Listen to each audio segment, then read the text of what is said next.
to do my films. Yeah, it's just hard to find highly skilled in North Texas. In LA, well, we're online. Okay. Let me do the share. Hey everyone, welcome aboard. Give me 1 second. I got to do the watch party. Watch party time.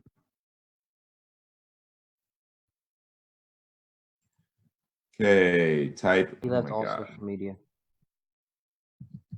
Episode 24.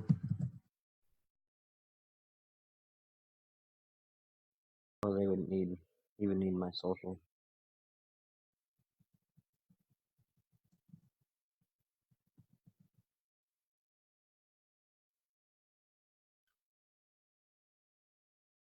Okie dokie.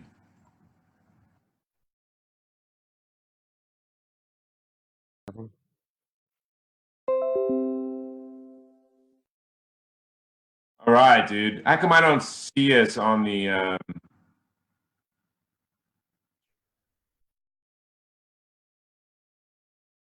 It's because I had a different scene up. Okay. All right. You guys, thank you very much. Hello. This is episode 24 of StormCrow, Dreamers Talking to Dreamers. Thank you so much. I can't believe we've done 24 episodes. Can you believe we've done 24 episodes, Mark? No, not at all. And for most of all those episodes, off camera, Mark was fighting against the dark force like this. And then out back, he was overwhelmed and his lightsaber was shattered. He still has not reforged his lightsaber. So I don't know how we're going to keep up the fight against the dark forces. But anyway. I'm writing about it. What did you say? I'm writing about it. This is Mark Potter. This is Lola. We have a great episode in store for you today. Some great guys, very talented guys. In 2 weeks, we'll be doing another show. So I'm booking for that right now. If you're a musician, an actor, a writer, a filmmaker, model, hit me up and we'll go from that. Anyway, who do you want to bring on first, Mark? Let's go ahead and bring on Ryan. Okay, Ryan has got a lot going on. He's a teacher. He's the lead singer of a kick-ass Texas rock band, and he's a brilliant actor. He did an amazing job in his audition for Blade and Blood. And so let's welcome Ryan.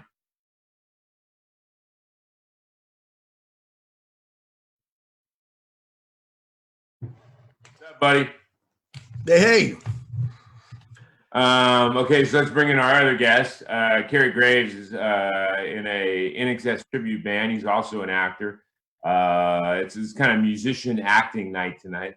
Both of our guests are very skilled and talented in both of those things, as well as many other things. So let's bring in Kerry Graves. What's up, Kerry? Not much. What are you doing?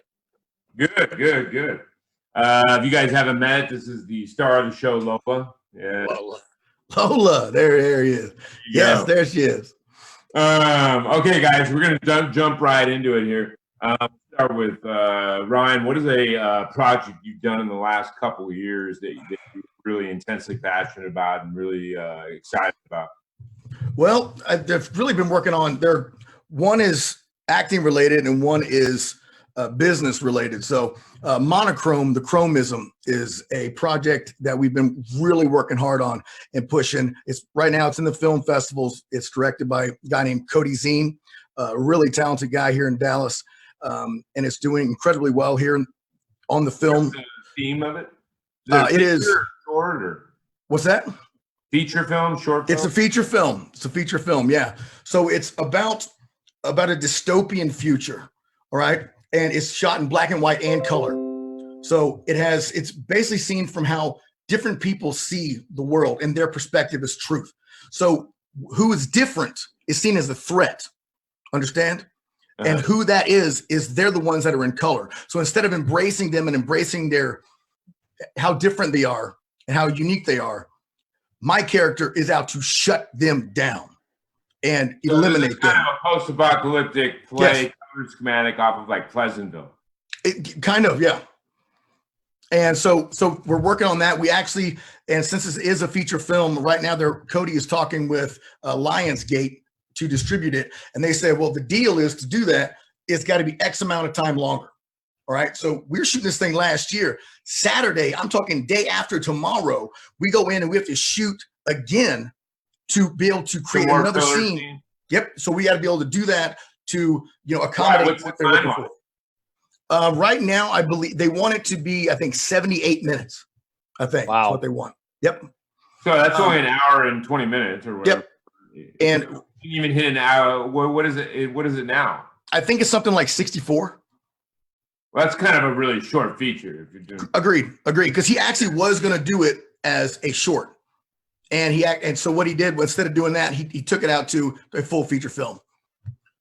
Yeah, because feature films are usually probably at minimum, usually around an hour and a half. Right. So he's like, it's right on the line. Every film that comes out is like literally 2 hours. Yeah. Right? Oh yeah. So with the opportunities that we have with this, it's really cool. So I'm talking tomorrow, like I got to trim the beard up and stuff because I got to go back to what I looked like a year ago. All right. And which is killing me, man, because I love the beard. So I'm not losing it, but I got to go down to like a shadow, kind of like a Don Johnson type look to do that. Most people, for you guys, Don Johnson was in an 80s TV called, he was the 80s. Vice. Was the 80s, man. He made it really popular to have this kind of very closely unshaven, like 5 o'clock shadow that was like permanent. Yeah. But anyway, and then towards the end of that series, what's his name started doing it too? Tubbs, man, yeah. That was it. If you didn't have the shadow, you were nothing. That's the way I saw it. Yeah. So it was my dream, man, to hit puberty so I could get the shadow. That's what it was. Yeah, I think you're a little younger than me. I was already in puberty when Miami was. But that was a good show, man. So we've been working on that. And then I've also been focusing heavily on the Red Dirt King. All right. And I'll kind of explain later is the Red Dirt King it's inspirational. It's motivational. It's also based on I think that sounds like it's going to be a current project. So we'll get to current projects. So we're going to start with past projects and from both of you. Then we'll do current projects from both of you. And then we'll do future upcoming stuff. Got it. So, Kerry, how about you? Something in the last 2 years that you just thought were awesome and it was intense and you believed in 100%? No, that's easy. I shot a film in February, and it's called Humans, and we had the premiere. It's a short film, 31-minute short film. I was going to say it was like a TV series called Humans. Yeah, it's called Humans. Did you get that? Yeah, I did. Yeah, I know. I was okay. Was a TV series with that same title? Yeah, I got you. But it's Ryan was talking about it's also post-apocalyptic. It's based on we configure the robot and we make the robot perfect where you can't tell a robot by looking at it from humans. And then the robots decide humans are getting in the way. So they start killing. Everybody has to have one. It's like an S10, iPhone. Well, that is what the TV series is about. Was it? Yeah. I never saw the TV. Everyone had a robot, and then the robots went crazy. And then iRobot. Well, that's proves this. I played a character who's taken his 11-year-old daughter and hidden out in the country because I don't trust anybody. Yeah, Kerry, I can't imagine you being the robot, dude. You're too animated. No, but at the end of the short film, and when I first read the script, I went, "Oh, didn't see that coming." I pick up a 20-year-old girl that's scavenging for food, and she's trying to talk us into going to this place called the Colony, which is where the humans have gone to reestablish their existence, and they're rebuilding this city by hand because technology has just gone to the wayside. And then my house, I let her stay in my house. Her and my daughter become friends. And then the cult shows up and kills my 11-year-old daughter. They don't actually kill my 11-year-old daughter. They just take the chip out of the back of her neck because that's my own little private robot I had made myself. So my daughter is the last robot that everybody's been looking for. Huh. That's interesting right there, man. Yeah. So, Wow. and So then like, at so the you, premiere, there were a couple your daughter was the robot the entire time. Although you kind of totally destroyed the whole story for that short. I figured, No, right? if You I took tell the whole them- damn The director thing, is man. at home watching this going, no, man, why did you tell him the spoil? because they're going to expand on it. They met some. It's in the film festival circuit right now. Right now, the Yeah. credits can roll, literally roll right now, because now we've all seen it, because you Yeah. just explained all of it. I'm telling you, Kerry. Yeah. Well, a Uh, lot of people have seen it. And the word's out. So, yeah, no, but that's but very the interesting. producer Although saw it and they want to literally, make that's it like the into. exact, not the exact premise, but it's a heavy premise on that TV series that I think just got canceled last season. Mm-hmm. I think it went about 3 seasons, starting about 4 years ago, 3-4 years ago. And it was a major TV show, but it was also called Humans, Robots, all that kind of stuff. It was done, I think, in England. Okay, so let's bounce back to. Oh, actually, we'll stay with Kerry. Kerry, what is a current project you're currently working on that you're very intense, passionate about? Well, there's several. I've got 5 films, including yours, that I'm cast in, and I'll try and make this kind of as brief as I can. I got a script yesterday from a writer-director that I did a film with, and he had been telling me about it for months. And I said, well, he goes, I want your input. I want you to be involved in it. Well, do you want me to be in it? And he goes, well, wait till I finish the script, get it to you. Last year, I lost my wife of 35 years to cancer. And that's why I really heavily got back into acting. So he sends me this script, and just to kind of give you as concise as I can, it's about me 30 years. I'm me 30 years. I go back 30 years to me in my 30s, my early 30s, and tell myself, you need to change your life because I've been suffering for 30 years and I don't want to be suffering anymore. And he talks him into kind of avoiding the woman that he wanted in his life because it turns out she dies of cancer and he's suffering. So he finds another one. But the whole point to me was, if you can do something and make a connection with somebody to where they write, and you tell them your life story, and then they write a film for you about it, with that kind of time travel twist. I just thought that was cool.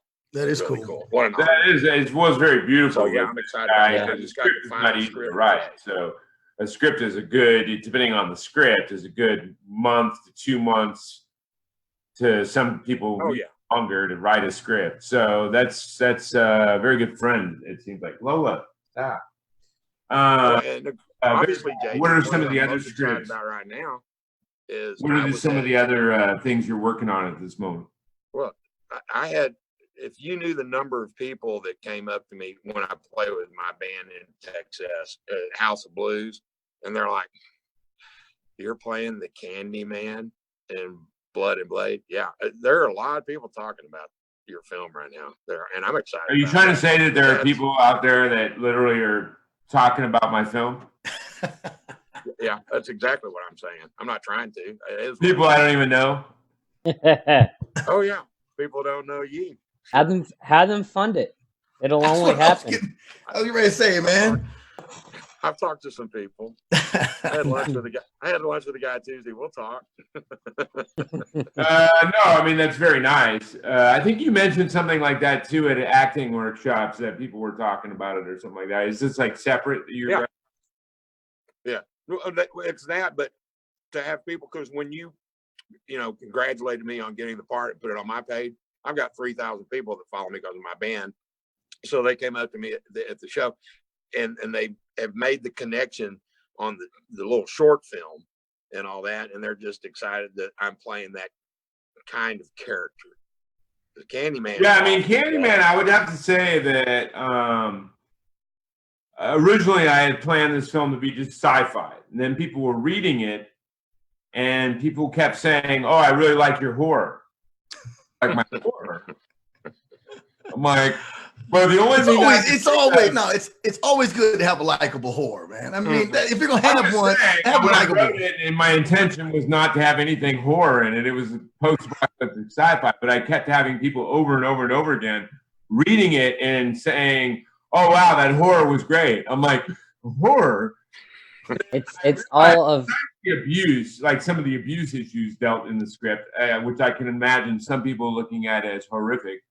I would say the Candyman scenes were about as close to horror, like the torture scene, that scene when he becomes the Candyman, were about as close to a horrific, like a horror film type energy in that film, where the shark is way more debaucherous and drug dealer and you know what I mean? But the Candyman part is very kind of creepy, horrific. Yeah, I've always wanted to play a character that just scares the living shit out of everybody. Well, that character also is going to be wearing like this very diabolical kind of evil sheriff mask. You know, so which I always found creepy anyway. If you've ever seen those kind of sheriff masks, like that baby face kind of thing going on. Oh, I'm gonna get you creepy. Don't worry. He's like, man, every time I go to a bar and talk to a 25-year-old girl.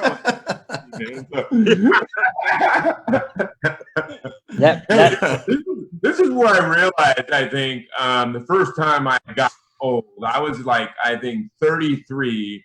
I was at a bar. I was talking to a girl, flirting her up, and she said, "How old are you?" And I said 33, and she goes, "Wow, you're old." wow. And that was I think the first, that right there was like the first moment in my life that I realized there is someone old enough to be in this bar. I'm old. Yeah. Hey, and then I like for some reason that was like a weird moment in my life. Aging is that was like growing old is an option. I don't care to participate in the growing old option. I'm gonna opt out on that. Oh, I didn't say I felt old. I just thought it was a weird transition when you're going to bars and you flirt with any girl you want, and there's never a big deal about that. But when all of a sudden you get to the age where there's women old enough to be in that bar who are way too young for you, it was a weird transitional point. I don't think it's so much weird as it is humbling. I mean, that's like having humility on tap, man, and it's just, you know, pouring it all night. But it was a weird moment. But anyway, okay, so Brian, what current projects do you have going on that you think are really cool and intense? Well, I've got a couple things. Right now, I'm kind of what I consider well, first off, I actually recently just retired from teaching, okay? And which I was doing that for 9 years. And so now I'm in real estate. And it's something I've always really wanted to get into. And I've really have a love for real estate investing. So I've now started my own real estate company under an organization that I own. And what that is the economic foundation for the rest of my dreams. All right. For music, for acting, and for life. All right. So by doing that, because one, you can't chase the dream broke. You can't. And that is what kills me about so many people, whether they be, I hear it from musicians and actors. They're like, man, you know, I don't have. Well, and I think most artists misunderstand what it means to like sacrifice for your art. Right. I'm almost homeless and I don't have a job because I'm sacrificing for my art. No, sacrificing for your art is having a job, right, and doing it so that you can have maybe at least a little bit of money to put towards your art. Exactly. And it's not Hippieville where you're just like sacrificing is living off people's couches and mooching off. Exactly. So I've now, you know, I've got 6 months that I've saved, and I've now started the Red Dirt Real Estate Group, all right, that I own. And that is under the umbrella of the Red Dirt organization. that I own. So I have Sweet Texas Crude LLC. I've got Red Dirt Real Estate Group, and then the Red Dirt organization. All right. And they're all underneath the Red Dirt organization. And so what that does, it lays the economic foundation with the real estate. It lays the cultural foundation with Red Dirt King. That with what that is inspirational, motivational. And it's also, you can call it God's purpose. You can call it the mission. I call it living the dream. And that is God's purpose. And that is what Red Dirt King is all about. So I do a lot of spoken word stuff with that. And it's powerful messages about self-education, inspiration, self-awareness, self-reliance, financial, being able Very to be. cool. You're tying your teaching stuff into your art. Right. So there's the cultural aspect of it. And then you have the social aspect of it is Sweet Texas Crew. All right. Because a lot of people are like, yeah, that's great and all. You have a positive message, but I'm not into that. But they love the music. And that same message is in the music. And so they're still getting the message just through a different medium. That's where I started like 30 years ago was as a slam poet. Yeah. And then I went into music and then went into film after that. Yep. And so but I always tell writers or filmmakers or aspiring writers that they should, a great basis for writing is to first learn how to write poetry, because it's got a condensed language. Yes. And say more with less. Yes. And the best script writing dialogue is that, saying memorable things in short ways. Right.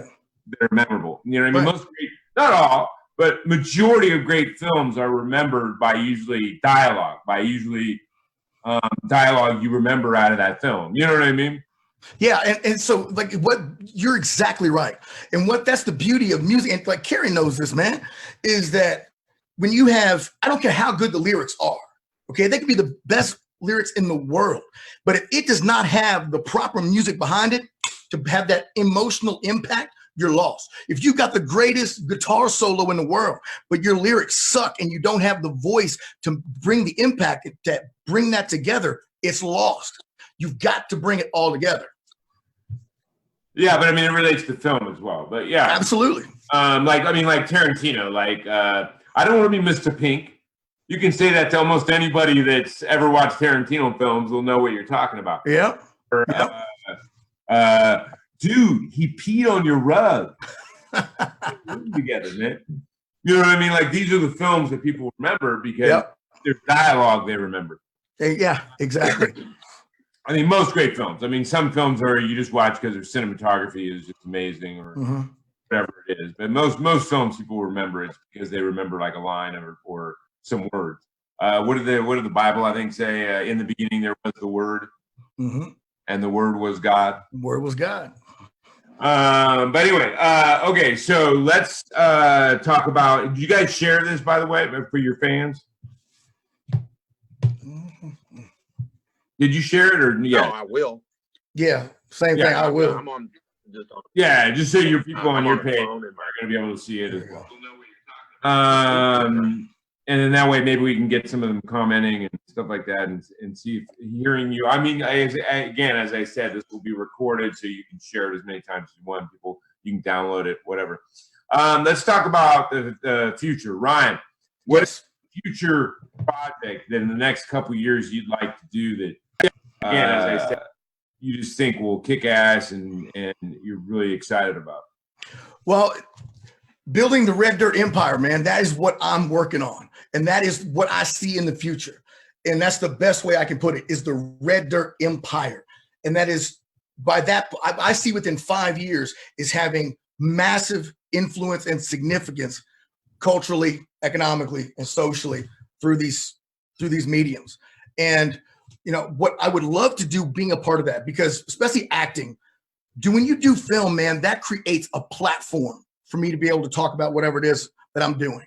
And I'm really wanting to become, if I can find someone who truly understands writing like you're talking about, to create a type of character that has true depth, man.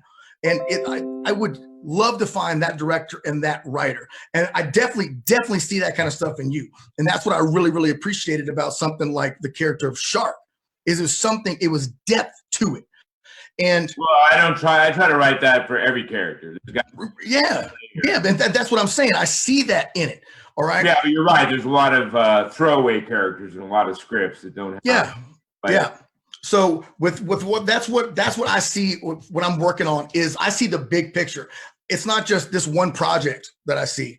My one project is building the Red Dirt empire through real estate, Sweet Texas Crude, Red Dirt King. That's it. That is the project. I talk to even young filmmakers. I'm like every character should have depth. Like Shark, you hear it when it gets called Melvin. Yeah. All of a sudden, you're like realizing there's this backstory of this nervous kind of, and it layers who the shark is. You know what I mean? Yeah. And then you got Candyman, where he's talking about his mom abusing him as he's abusing. You know what I mean? So that, not only depth to that character, but because there's depth to that character, it adds impact to the scene.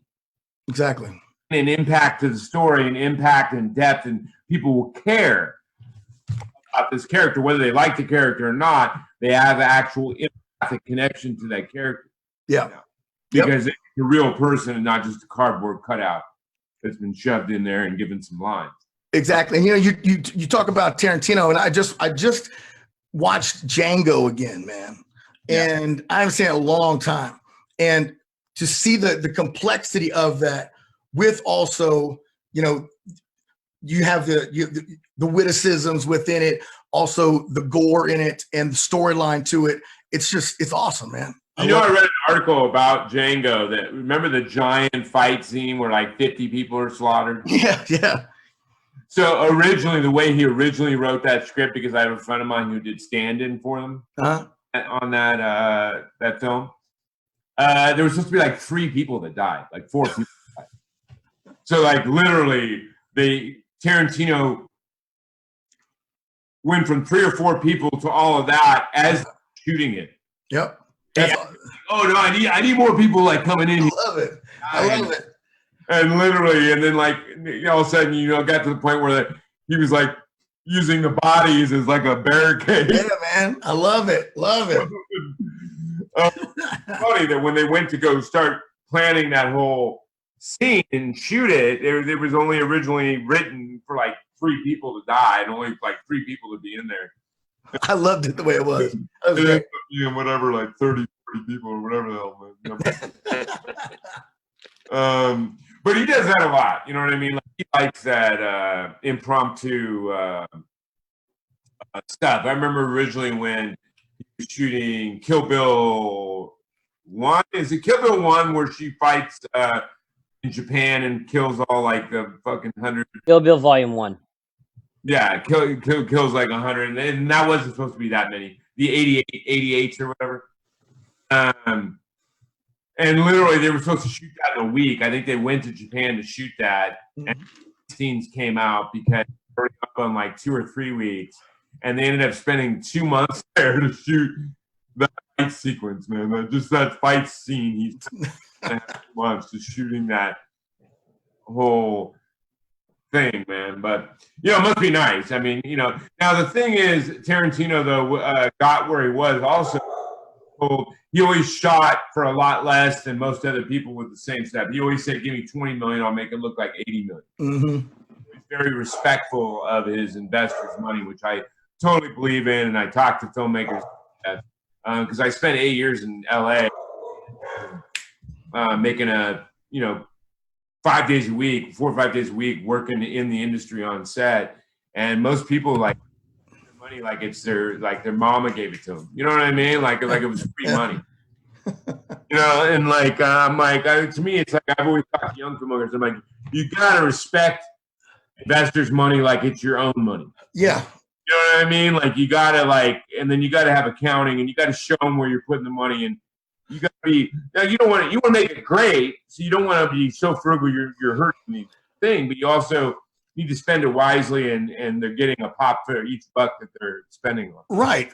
And what you're talking about is running it like a business, because it is a business. When you have if that's what people think when they think about movies and acting and music, and I mean, I know you know what I'm talking about, is when they think art, they don't think business, and that's why they fail. It is business. So many bands go into it, for example, and they wonder why whenever they go into a club, they don't make any money. It's because they ain't running it like a business. You know, there's no shirts and no merchandise and no right, man. And also they bitch and they complain because, oh man, well, this club doesn't pay me anything. You're the one that took the gig. You're the one that took the gig, you know, and or actors saying that they're not getting paid or whatever else.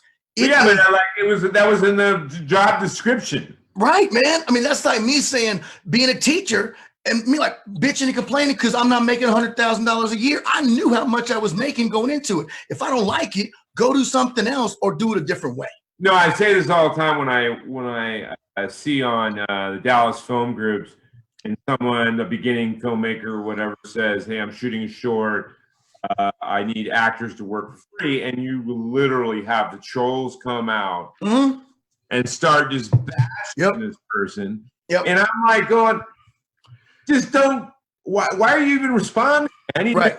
Not interested, just keep rolling, man. Right. This guy is saying I have millions of dollars but want free actors. This guy exactly. And like I never understood all like the hate. If you can't, unless someone's asking for your opinion on something, you can't support it. Keep moving. You know, and looking at it that way too. When you do have money, and especially your own, is you can be more selective. You have somebody that, well, I have to take this job because no, you don't.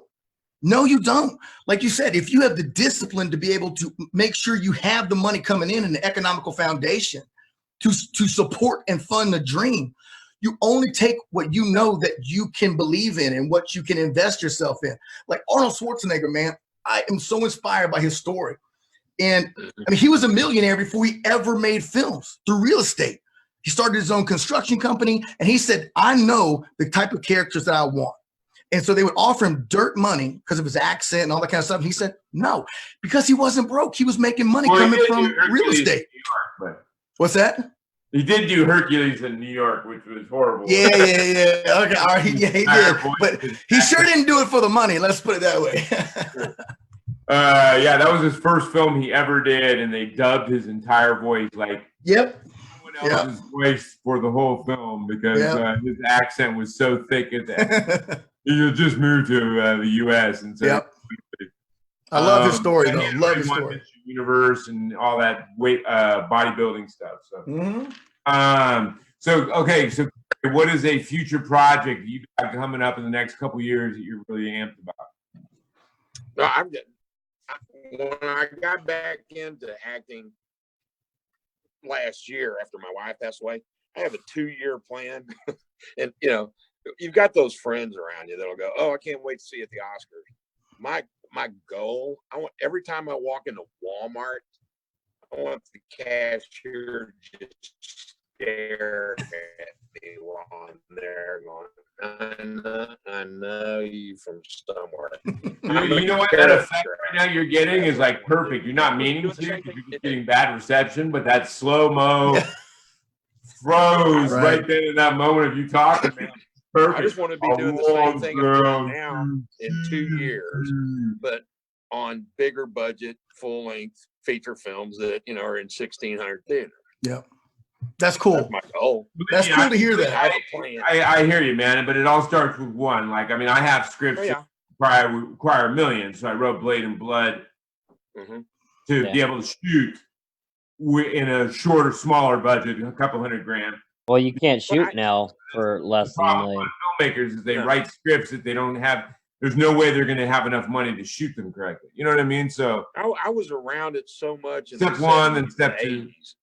I worked on behind the scenes. I wasn't on camera, or you would know it. On the Dukes of Hazzard for a year. I was on set every day, and I did the last film I did before I got. Wait, was this the original or was this the remake? No, this is the original. Oh, nice. Sonny Schroyer, who played Enos, was my acting partner at James Best Motion Picture School, Roscoe. So and he Wow. couldn't remember lines, so he paid me $125 a week to go to the set with him every day and teach him his lines. Wow. So but I was able to get absorbed in it. And then I did a film. I did 12 films in the 70s up until 1985. I did a film with Robert Mitchum and Wilford Brimley, and my scenes were with Robert Mitchum. And then my wife's modeling career took off, and I went back into my dad's construction business. You know, I owned a humongous construction company for the last 20 years, but I shut it down when my wife got cancer. And now I sit at home, and my former clients send me plans. I do lumber takeoffs. I make really good money. I can work when I want. There you go. Whatever I want. So I have a long-term plan. When you deal with in that kind of business long enough, you plan things out months and years in advance. So when I got back into acting, it's like, okay, I'm going to take 2 years. Yeah. How many people, Ryan, how many people have asked, you need to go to LA? No, I'll go to LA when they pay me to go to LA. I'm not going to go to LA and try and break in. No, I get that from an acting standpoint. They say the same thing even from a filmmaker standpoint. But I've always been a guy that does what I do. So I've always been like, I know, because now my goal is to make film in North Texas and to be one of the main people that brings an actual film industry to North Texas. Mm-hmm. That's how film industry is created. Like Atlanta, that was created because Tyler Perry shot there and then kept shooting there, then built a studio there. Walking Dead. Walking Dead started shooting there. Then industry. South Texas had nothing until it had music, but RoboCop. it started getting filmed when Robert Rodriguez went there and started shooting there, built a studio there. Yep. Austin, and then Well, created. they used to. That's the problem. Is Dallas used to when they had RoboCop, and then they went down. It's not a real film industry, bro. When you just shoot one big film there, I mean, almost any place in the U.S. has at least one big film that's shot there. It's when you start having bigger directors all starting to go and shoot there, or big series all go shoot there. But it usually takes one filmmaker to go make that a place, and then other people come and do it. But I don't see. I lived in LA for 8 years. I had to move here, but LA is just so expensive. I don't know why you would shoot there. I mean, I guess because you have a better crew and better equipment or something like that. But it's literally, you're paying for every single thing that you want, man. Like a lot of money. You want to shoot in a little tiny convenience store, that's like $8,000 right there. Just one $8,000 to do that. You know, I think I could find an owner of a convenience store that would let us go in there like after hours and shoot for nothing. Yeah, we're in a good time right now because what was it, 2 months ago, the Texas Senate passed that bill and put the incentive money back. They dropped. Well, you have that one senator or whatever guy that hates Hollywood and hates everything to do with Hollywood, man. So he was the one that they had the ability to. Sony was going to build a actual studio here, just like 3 years ago, 3 years ago, and they were going to shoot that whole X-Men, because I worked on the pilot while I was shooting the pilot here. That X-Men Gifted, that TV show. Yeah. And they were going to shoot the series here, and they were going to build a studio and then bring other stuff here. And that one guy, that one senator I'm referencing, blew the whole thing out of the water, and they ended up going to Atlanta. Yeah, and when they did Highwaymen, Kevin Costner and Woody Harrelson did Highwaymen. Yeah. I saw an interview with the director. And he said they wanted to shoot it in Texas, but it was going to cost $5 million more because of the incentives that had been taken away. So they went to Louisiana, and I think they got everybody's attention. It didn't go back to $95 million, but it went up from $5 million to $55 million. So now, I'm in Glenn Morshower's Actors Workshop, and there's a lot of connections there to the business side of it. But people are talking about, okay, now we're going to start coming back, because Atlanta, when they passed their law, and they're trying to, I'm not political and all that, I didn't, but whatever, but making abortion illegal again. Now a lot of people are going, oh, well, let's get away from Atlanta. Atlanta just kind of got it's not tainted. They're still doing it. Well, hey, if I can ever help either one of you guys out in any way, let me know. I mean, from a writing standpoint or whatever it is. Cool, man. you got like Ryan mentioned a project. If you need me to help you out in a project, just let me know, man. I appreciate that. People close to me, but anybody in my Blade and Blood cast is, you know, we ended up having like 500 submissions for that thing, dude. So cool. That's cool.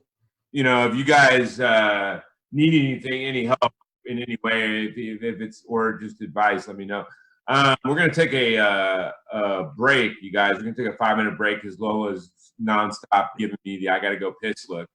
So we're gonna take a 5-minute break. We're gonna come back and we're gonna do the roundtable about life. I'm gonna give you the question I always ask everyone when we come back from the break. What is the best film you've seen in the last 2 years and why? Okay. Okay, so we're going to see you in 5. You guys, you are watching StormCrow. Dreamers talking to dreamers. As always, keep dreaming. We'll see you in 5. Can you say 5? 5. All right. All right, before we go, I am going to play Sweet Texas Crude.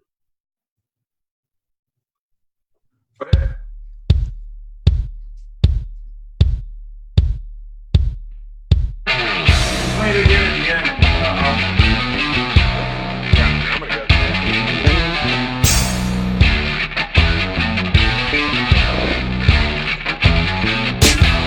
I've seen it come, I've seen love gone. Well, life with death shows tell her no.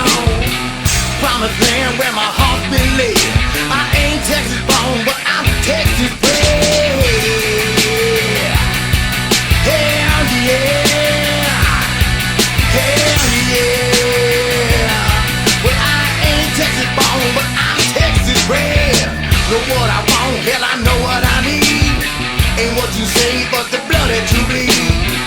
Southern tears are the tears I cry. Daddy taught me how to live, Grandpa how to die. So here I go, after here I go home. After here I go. Well, I ain't Texas born, but I'm Texas bred.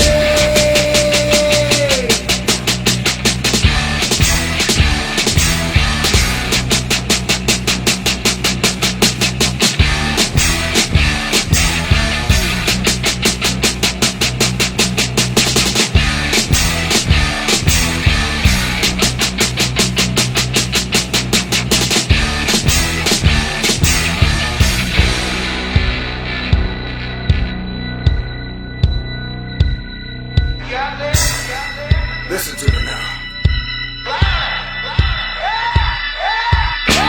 Speak on mine, you stand your own ground.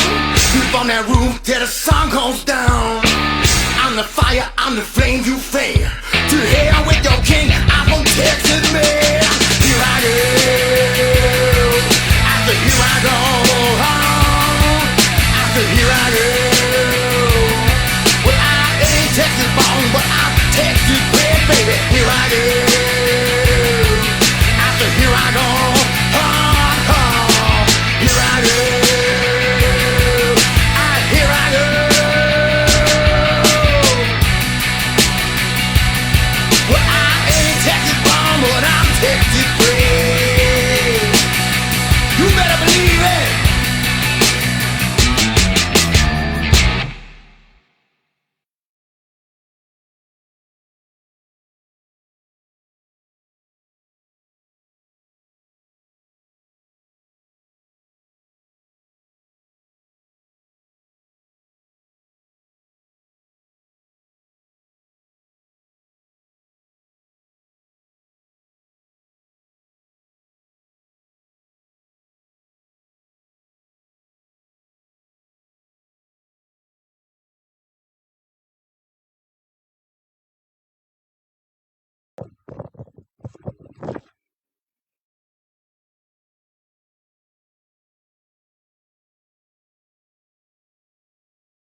that stuff. Like I wouldn't be able to do what I do in a script if I didn't start off and written all that poetry, if I didn't do the music and write all the songs, if I like my dialogue in the script is based on all those things I did before. You know what I mean? Yeah.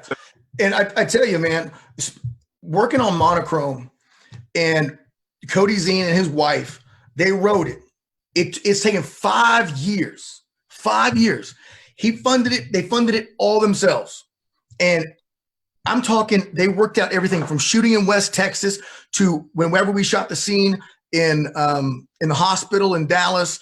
We shut the streets bring down. Us back on, and then we can keep talking though. Oh, okay. But bring us back on. You can keep saying what you're saying. Okay. So again, with Monochrome, Cody Zine and his wife, they spent 5 years creating this film and also getting the money for the film, and they funded it themselves. And when somebody asked me, hey, how much do you think you spent on this? And somebody was like, 100,000, 50,000. They did it all for $2,500. It was insane. How creative. Access to a bunch of equipment, own the equipment. Yeah, I mean, and just how creative he got with it. But the point of it is that they're so pro. I've never worked on a project where they treated everybody so pro. And I mean, we come into the very first meeting and it was kind of like Blade and Blood. I mean, there's like 500 people auditioning for each part. And man, when you came into the first meeting, it was pro from the go. I mean, it had big monitors up with monochrome on it. All the tables were set. The chairs were done. The cameras were out. It was all documented. And it was amazing. And just like you said, if you go out to California, you go out to LA, it's going to cost you $8,000 to use a gas station. They are all they're entrepreneurs, man. They went out to West Texas. There was a little diner that was perfect. And they ended up working out a deal where he goes, I'll tell you what, I will make you a new sign. Okay, I'll get you a new sign for the restaurant. We'll hang it up. She goes, that would be unbelievable. You guys can use this as long as you want. And just stuff like that. And they're just good people. And yeah, because here they're real people. They're not in LA. The reason it's like that is because for 80 years, their brother is trying to get something. Yep, I agree. So everybody's immune to it, so they're like most of all. And then there's so much crap being made there that it's like people are like, dude, they lost all the stardom thing. They're like, man, I don't want your piece of crap film shot in my thing, and you're gonna You know, we're here. People are like, "Oh, you want to shoot a film?" Right, true. And you even mentioned it as well. Is not doing a project, not doing a film, but doing a project. And just like you had mentioned, Monochrome has done that. It's launched a comic book series, and just kind of like you had talked about. And it is and there's going to be 2 more sequels coming after that. And it is a true developing story that has all these different things branching off. From an indie standpoint, if you want to blow up big, the people, the big wigs and distribution, all that kind of stuff, need to look at it and say, I can make money in multiple avenues. Yep. It needs to be an IP. That needs to be a franchise. So my scripts, I write all my scripts based as a franchise. Yep. You know what I mean? Like I write them all with the idea that I could create a video game of it. This one has collectible action figures, graphic novel series. Right. So that when you're portraying it, you're not just portraying it as a film, you're portraying it as something that could have a whole world franchise created off of it, and cult following and fan base and merchandise and all that kind of stuff. And I saw that in Monochrome more than anything as we promoted it at ComCon in Dallas. And, there was, like 70,000 people that ended up coming through there. And people are dressed up as all crazy and whatnot. And they were able to see the comic book series. They were able to see the amount of work and belief that you're talking about. Not many people have that. I mean, for you to go into it that long. We were going to promote. Yeah. Doing it so low budget, we're going to have to hit festivals. And our other plan was to get some booths at comic books. Right. And then at least have one of the collectible action figures made. And you know, stuff like that. So I hear you. Anyway, okay, we're back. Hold on. Ryan, you said. So let's start with Kerry. What is the best film you've seen in the last 2 years and why?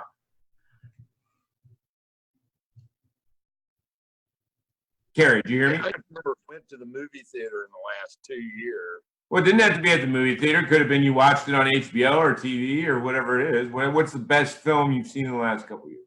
Oh gosh. I mean, just for entertainment value, I'd go with not Jurassic Park, but not the new one that's out right now where they in the mansion. But the first one Chris Pratt was in, I thought it entertained me. Oh, so you watched it in the last couple of years and you Yeah.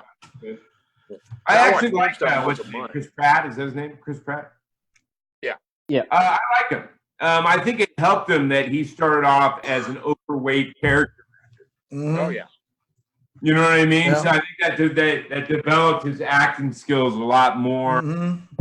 His comedy is not his whole style is very self-effacing and laughing at himself, and I think that came across. I think he has that because he was a really overweight dude who started off as that type of actor, the overweight character actor. I think Parks and Rec, right? Parks and Rec. And then I have to watch Tombstone. So, but yeah, I like Pratt. Now the original Jurassic Park with creepy, what's his name, Mark Goldblum or Jeff Goldblum. Jeff Goldblum. There you go. He always creeps me out. Doesn't matter what role he's playing, man. The Fly was the first thing I ever did, man. And that guy is just creepy as creepy gets, dude. But anyway, I have Tombstone on an every 6-week schedule. That's a good one. That's a good one, man. Tombstone is a brilliant film.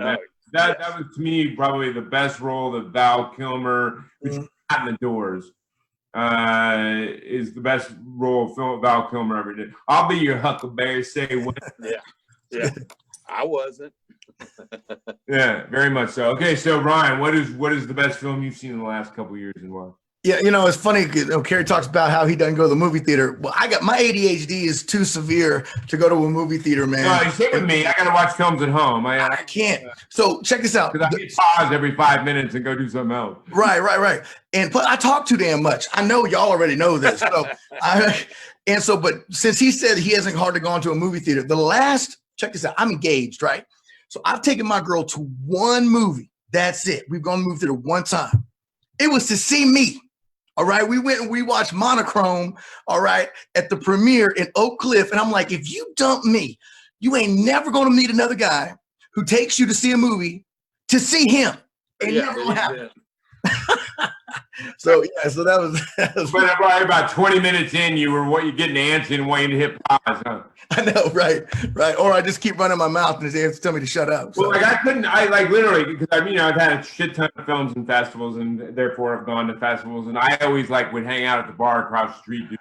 Literally, I was like, the festivals I've been to, people were roaming around. Right. You know, it was all day long, all night long, and a lot of the filmmakers would go to the bar. I'd end up hanging at the bar the whole time because I couldn't bring myself to sit in a theater for like. That's right. It's hard, man. So, but when it comes down to, it's not a movie, but it's a series that I'm so into it, man. It's Hell on Wheels. All right.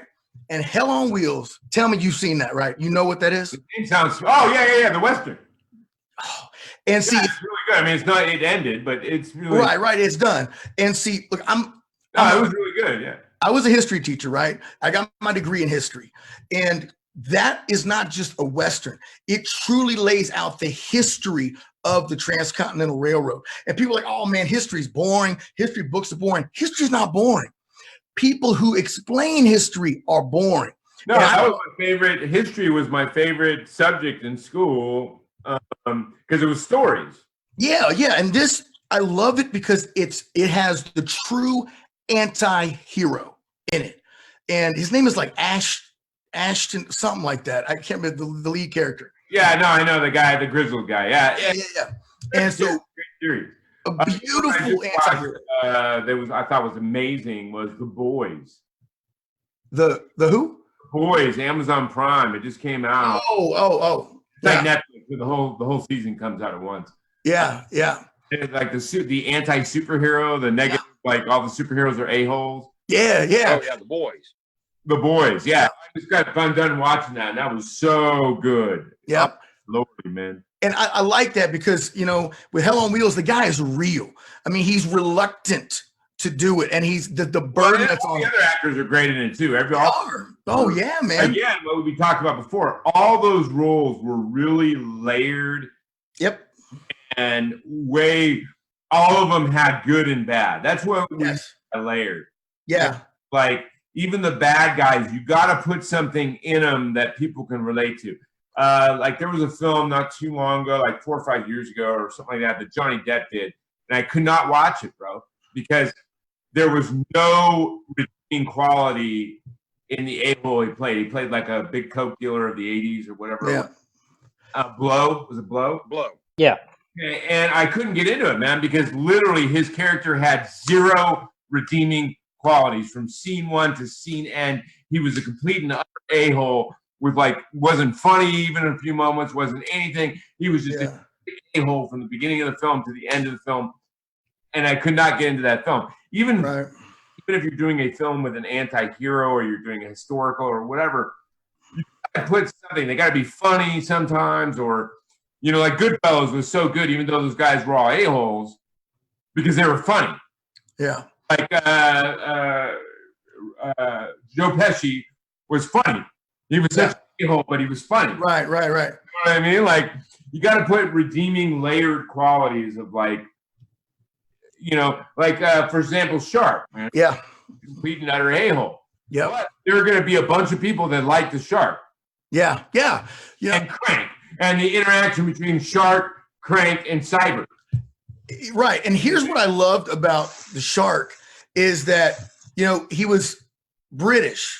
And that's why I made him Cockney, and because I was like, this guy, he had it rough. This is not some guy growing up in a privileged background. This guy became the king of the street. So he has this inflated ego that I see, and he's such a dickhead, man.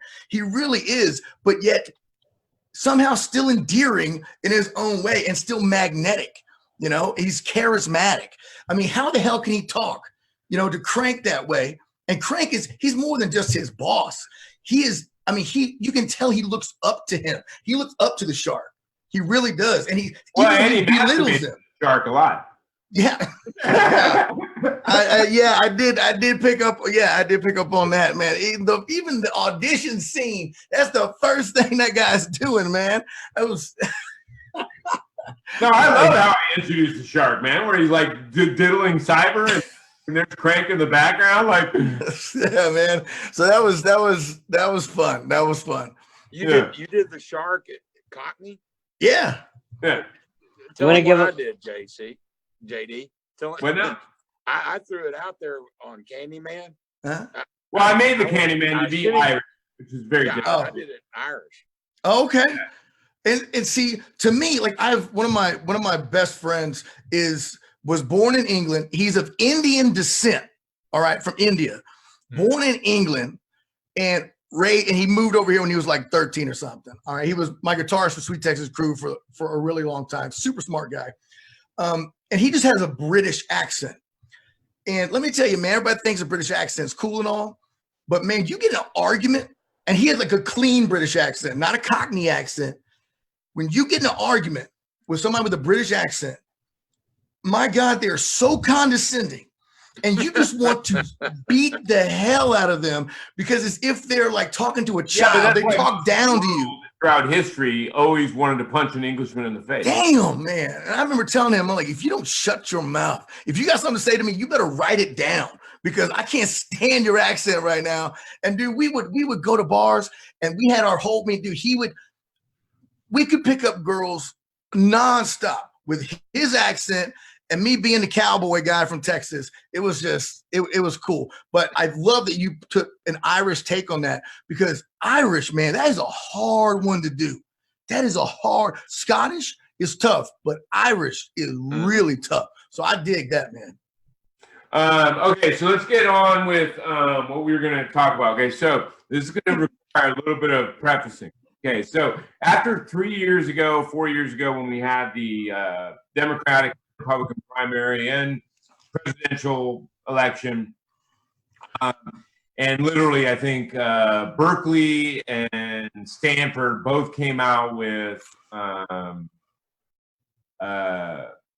studies that showed there was like a 99.9% chance that in at least 12, 13, 14 states. Now, the studies I'm talking about, I think were in the Democratic primary, and Clinton, that in at least 14, 15 different states, there was a 99% chance that there was voter fraud using electronic machines, all in the favor of Clinton.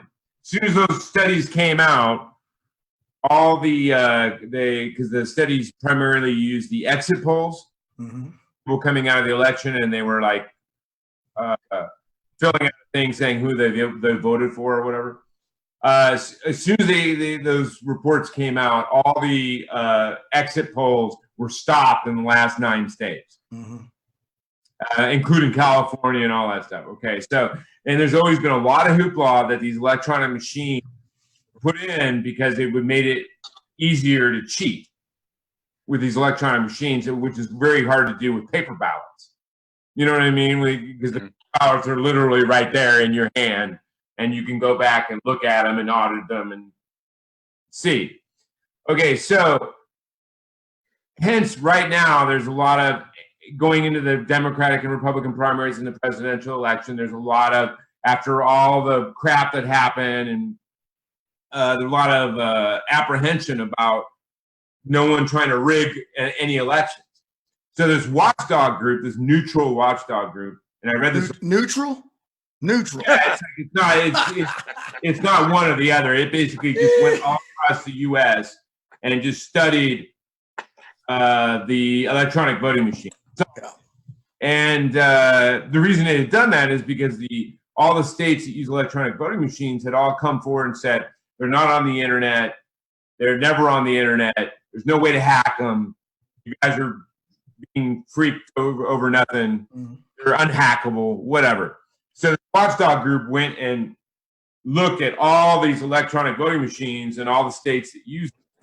And what they found was all these electronic voting machines, they found a bunch of them that were connected to the internet, therefore hackable.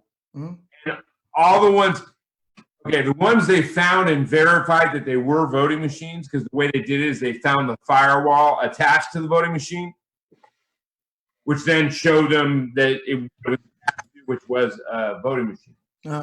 That they were all on the internet.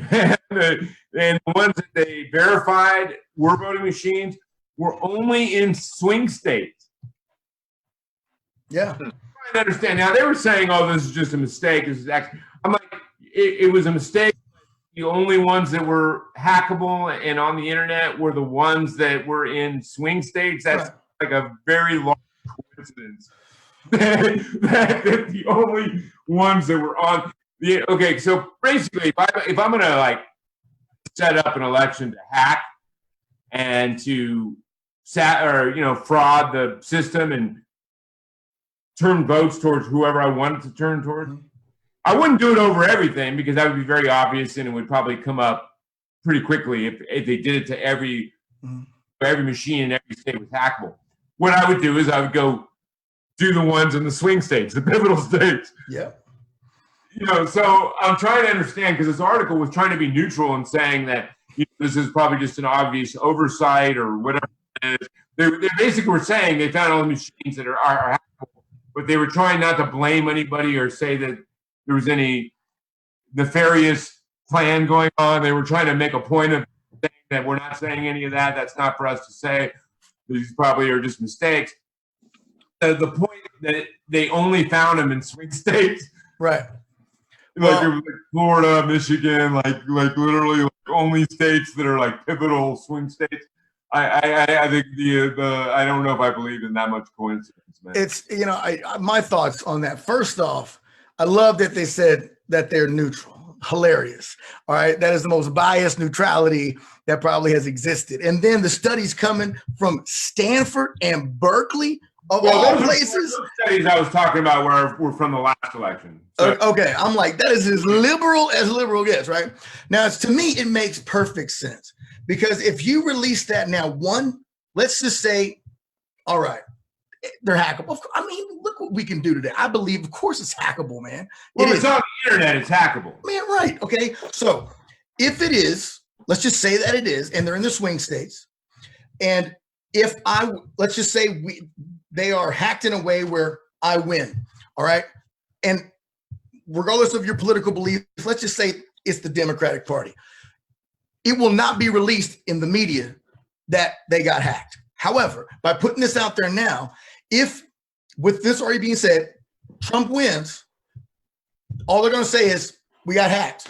We knew that they had the opportunity to get hacked. It was in the swing states. He won because it got hacked. But now remember when the Green Party decided to, in the presidential election, decided to go and audit like 4 different states, like Michigan, and saying that there was voter irregularities. And then Hillary jumped on board and said, yeah, she'll back the Green Party on doing that. Mm-hmm. And then the first 2 states they did, it did show a bunch of irregularities, but right. all in the favor of Clinton. Right. And then immediately Clinton dropped the entire thing and said, never mind, we're not going to do any more states. What is like 4 or 5 states and look at all 4 or 5 states. But after like the first state or the second state, when it was coming back, then it was all like and I'll let Kerry jump in. I can see he's wanting to say something, but with what's taking place with Mueller and with all these things that have backfired on the Democrats. All right. And yes, they had the media in their pocket, man, regardless of what anybody says. You can agree with me, disagree with me, whatever. Well, I mean, but they still haven't even taken ownership of how they railroaded Sanders. I know. They haven't even once said even their own DNC chair entire book. I know. Saying that Clinton basically ran the DNC. I know. Railroaded, and not once has the DNC come out and said, wow, we were really corrupt and totally. Even if they did that tonight, it would not be on the news. It would not be on CNN. It would not be on NBC because like I said, if they hack the system, the Democrats win, you will never know they got hacked. If they lose, they got hacked. There you go. Kerry, I know I talk all the time. Go for it. No, that's good. I'm with Dolly Parton. I'm in the entertainment business. I learned a long time ago, keep my damn mouth shut. When it comes, the only political thing I've ever gotten involved in publicly is somebody put on Facebook one day, millennials and their stupid ass gender reveal parties. Quit doing it. I'm for gender reveal parties for this reason and this reason alone. Here we go. If you kick the football and blue smoke comes out of it, great. If you pop the balloon and pink puffy smoke comes out of it, great. Once you know the gender of it, give it a fucking bathroom on its birth certificate, assign them a bathroom, and let's move on. Can we do that? But actually, this was not I wasn't trying to go for a Republican or Democrat thing. Right. It was okay. Getting back to the topic, the voting machines and being able to have an election. This actually happened, and that it was only in swing states, regardless of who did it. In the last that this article is getting no play whatsoever. Exactly.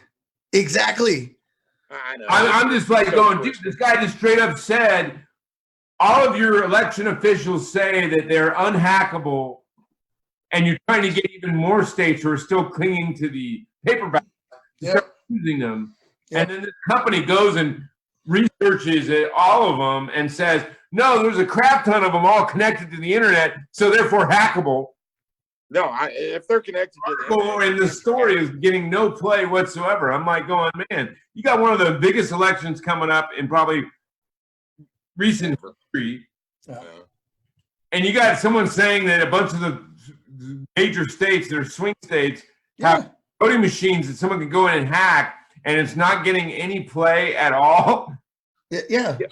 In the last election, my late wife voted, and when she came back from the polls, she told me, she goes, and she voted for Trump, right? But she said, twice I hit it and it wouldn't work. And I had to go get one of the election officials. They came into the booth with her and they said, well, try this.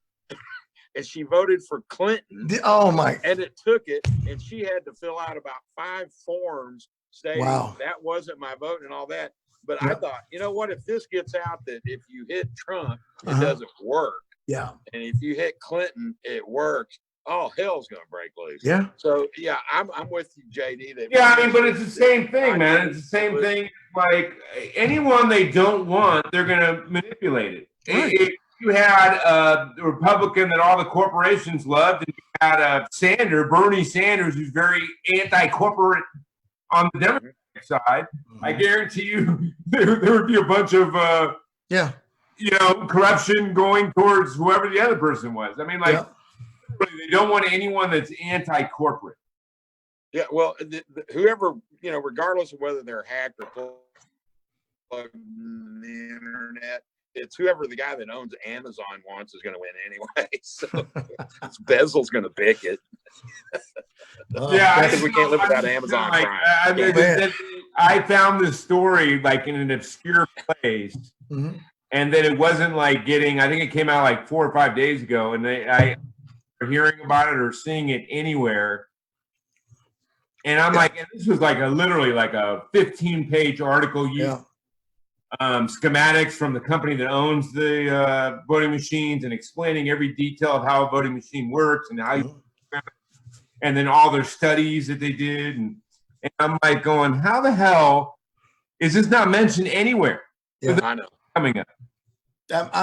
I'm not surprised at all. Like, I'm not surprised. There's hardly anything that can surprise me now. And when it comes to the media, vote, man, because the vote, like, let's just straight up admit it. We are in we're not in a democracy. We're in a oligarchy. Yeah. And that's just, I'm telling you, man, with the way that the conflict and the strife that is purposefully stirred up through the media, all right, it lays the foundation for, honestly, man, I wouldn't be surprised if World War III came out and it'd be a civil war because of the strife that is intentionally, right now it's sickening. Okay, I don't care what your party is, man. I don't care who you vote for, man, but it is sick when you can take a tragedy and politicize it.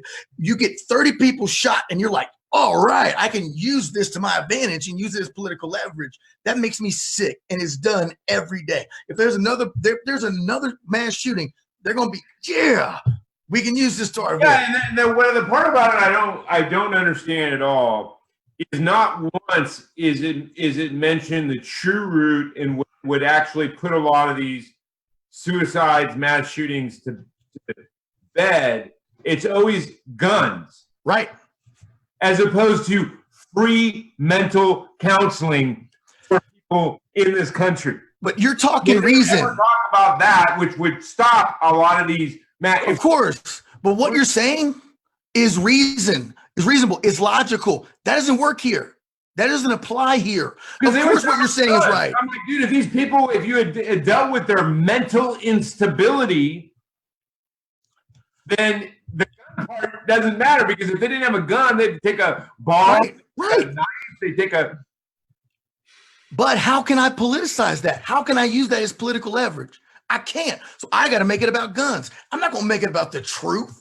I'm going to make it about what I can do and how I can use it for political leverage. The truth is the worst thing in the world for media and politicians. The part I just don't understand. Like, to me, and away from mass shootings, if everyone had access to free counseling, mental counseling, do you know how many suicides that would stop? Yeah, it depends on the counselor, I guess. Hey, I'm saying, if you had free access to talk to someone about all your issues, these people that have all these mental anguish, mental whatever, and away from that, just talking from an economic standpoint, when people are at that level, even if they don't commit suicide or go do a mass, they're usually non-productive. They're usually living on, because they're totally so mentally twisted, They're living on food stamps. They're not contributing to the economy usually. So even from an economic standpoint, Right.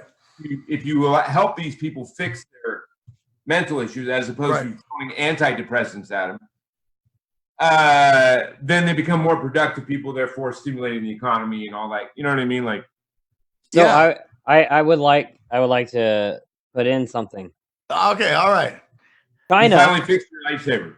no, China, is a communist country. They don't allow civilians to own guns. Well, they said that you couldn't kill someone. I can't remember who it was, but it was a public figure, said that you could not kill that many people with a knife. In China, March 1st, 2014, NBC News covered this story. 33 dead, 133 injured in a China knife-wielding spree. So you're not going to get away. That story, and they squashed it because it totally blew what Ryan's talking about. Totally blew the thematic that they're always pushing, that it's Right. The narrative. guns. That's it. I remember People- Ryan's right. I remember someone else bringing it up in the middle of a debate about guns, saying, "Dude, because this guy just went and literally like wounded 100 and killed 30 with a freaking knife." So I don't know. Well, I mean, yeah, I The mean, guy in the trucks, man. No way. How many times, like 2 years ago, you had people getting in truck, big giant, Yeah, exactly. and just running people over? you have so many people walking in New York. You have so many people walking in LA. Knives are concealable. The root of the problem is mental illness and no help, and the root of the problem is us being the only industrialized nation in the world that doesn't provide medical. I actually disagree with that. I don't believe that it's mental issues. I believe that it is a lack of accountability, being taught, a lack of responsibility. I taught for 9 years in high school. It's always somebody's fault. It's the teacher's fault. It's the other kid's fault. No, damn it, it's your fault. You failed because you failed. You didn't study. It ain't my fault. It's always somebody's fault. I don't believe. Granted, about the millennial attitude of not being taught respect anymore or earning things. Even beyond that, it's just right now because of a lack of accountability and a lack of what is a sense of responsibility. Right? What they do now, and now it's y'all's fault. So I'm gonna take it out on also that trickle down leadership. When you look up at your leaders and none of them take onus or responsibility for anything, it's always someone else's fault. You know who the leader is? The parents. Those are who the leaders got to be. But right now, there's hardly any parents around. It's not the president. The president, we picked him to do a job, okay? Not to be mom and dad. Mom and dad got to be mom and dad. It's not the teachers. No, I'm not talking about the president. I'm just talking overall. Our Right. leadership, like senators, reps, All that. guys that are constantly like getting caught with their pants down and always Right. someone or blaming this or saying that didn't happen or It's kind of like, look, I mean, I play golf, right? And I like Tiger Woods. When I found out he was running around with hookers and running around, he's screwing his neighbor and he, lost his, oh no, since I looked up to him, now I'm crushed and now I'm going to go do that. Okay. No, man, it's disappointing, but he is not the role model. To me, mom and dad have got to set the standard of what a role model is and what real responsibility is and accountability. Dude, when I grew up in my age group and our age group, most kids were raised with certain things. You raised with respect, working for what you want, earning it, and consequences. Your ass being whooped. Yep. You do something right. That's antiquated today, and that's sad. It really is. We're getting the repercussions of that whirlwind now. None of these kids are brought up with any understanding or tools. Life hasn't gotten any effing easier. I know. Till now, man. But yet, when we were growing up, we were given tools because our parents went and said, "Life's motherfucking hard." Yeah. And so I'm going to be motherfucking hard on you because I'm trying to teach you to have tool sets. So when you get out there, you can deal with it. Exactly. And when I was in school, it was they call them licks. all right, Oh, in yeah. Texas, right? So if you got in trouble, you got licked. So you would go to the principal and you get paddled. Well, my dad on the first day of school, every year, he would send a note in and said, you are not allowed to give my kid licks. If he gets in trouble, you call me and he'll take care of it. That scared the hell out of me. My dad, he said, I would rather get licked by the principal because my dad said, I'll deal with it. You send them to me. But my dad parented. And so I had that fear, that respect for him. He was so loving. Yeah, He's now your amazing. parents try to instead be their kid's buddy. Damn right. Parent. That's it. All right. So I was like, no, please let the principal hit me, man. Please. I don't want to go home because dad, he's going to lay it down. He's going to lay it down. Yeah, I agree. On both ends. And when they gave us notes at school to get licks, I got licks at school, then I got licks. You're right. For getting licks at school anyway. Yeah, there you go. There you go. Yeah. I remember my mom once broke one. You know the big yardsticks. I remember my mom once broke one of those things on my ass, man. Yeah. Smacking it so hard. Yeah. But anyway, okay, guys. My grandfather would make me go get your own hickory switch. Oh man. And then you got a worse ass whipping if you pick the puss ass stick. It better be a lethal weapon you handed to him, or he was going to go replace it with something a whole lot worse. That's justice. That's real justice right there.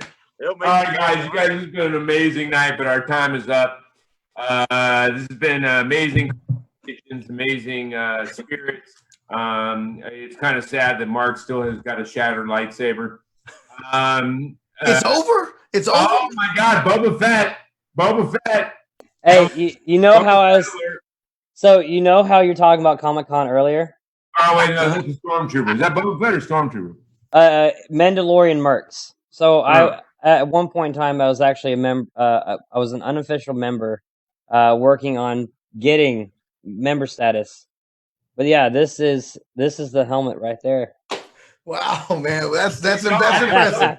I want to know right now, man. Do you put that helmet on and get it on with your girl? No. No, I don't do that. Okay, well, I'll tell you what. Hey, let me borrow it.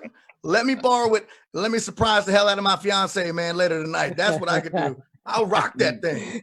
Call me Mandalorian, baby. Anyway, okay, guys. It's been amazing. It's been awesome. Hopefully, we'll be getting funding soon, and you're going to be seeing these guys in Blade and Blood as the Shark and Candyman. Otherwise, go check out their bands if you're in the Dallas DFW area. They both, I'm assuming, play a lot. I know the NXS Tribute Band plays out of state as well, don't they? Yeah, we're doing Grape Fest. Oh, cool, man. We got booked the other day. I think this is cool, but we're for the National Hot Rod Association National Championship. Dude, in this Motorplex. Yeah, we're doing the pre-fan festival. Oh, wow. Awesome. They want some NXS going on, huh? Yeah. I always thought that lead singer wanted to be Jim Morrison, man. Except, well, they both died. So, Well, I know. I mean, I'm just saying, I remember when NXS came out, that guy was trying to go for the whole Morrison vibe with like his look and all that kind of stuff. What the hell? That was hilarious. They both died. So yeah, hey, so they wouldn't be making as much money if they were still around playing, man. I mean, he and Abe Lincoln were a lot alike because they both died, So yeah. So he got hey, I don't know which Abe Lincoln are you talking about. You talking about Abe Lincoln Vampire Hunter or what? Whichever one's dead, man. I don't know. Anyway, you guys, it's been awesome. It's been real. It's been beautiful talking to you guys. And you guys, if you want to be on this show, then hit me up or hit Mark up and let me know if you're a filmmaker, you're a writer, you're an actor, you're a model, musician. Hit us up and we'll try to get you on. But it's been amazing. You guys stay in track with what Ryan and Kerry are doing. So whether it be acting or music or Ryan also has been known to buy a ton of empty lots with red dirt on it. And then sell it. That's what I'm doing, man. Anyway, you guys, beautiful love, big love. Hold on a second. He's gonna get Lola, man. I know. Yeah, he's got. There it is. Okay. Guys, so big, beautiful love and thanks to Ryan and Kerry. Of course, Mark. Tell Alex I said hello. Mark has promised me though in the next 2 weeks he's going to go into Yoda realm and reforge his lightsaber so he can fight the forces of darkness. But anyway, Lola, you can say bye. You've been watching StormCrow, Dreamers, talking to dreamers. As always, keep dreaming, always, never ending, never dream, dream, dream. And then, of course, Work. Yeah. Work.